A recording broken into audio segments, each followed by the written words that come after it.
یک روز بعد از گسترش عملیات هوایی روسیه در سوریه، ینس استولتنبرگ دبیر کل ناتو گفت با نظر داشت تحولات اخیر مشکلات احتمالی عملیات روسیه برای این پیمان را ارزیابی می‌کند.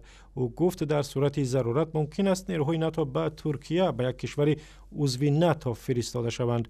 روسیه آخر ماه سپتامبر بمباران موضع‌های آشوبگران در سوریه را شروع کرد و خشم ترکیه را برانگیخت که این کشور از بعضی گروه‌های مخالف بشار اسد رئیس جمهوری سوریه حمایت می‌کند. این زمان تحلیلگران می‌گویند مداخله روسیه در مناقشه سوریه می‌تواند سبب کم شدن نفوذ مسکو در بین کشورهای سنی مذهبی عربی شود و صحبتی امروزه در همین باره است با همکارم چارلز ریکنگل از مرکز خبری رادیو آزادی.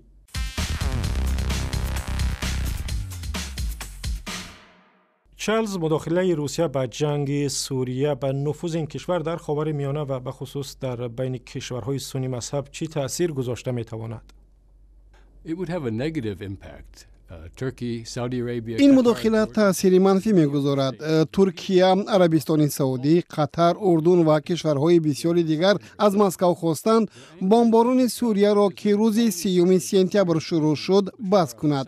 عصبانیت آنها واضح است، چون این کشورها از دیر باز میگویند استعفای بشار اسد رئیس جمهوری سوریه قدم اولین در راه پایان دادن به جنگ 4 ساله شهروندی در سوریه است.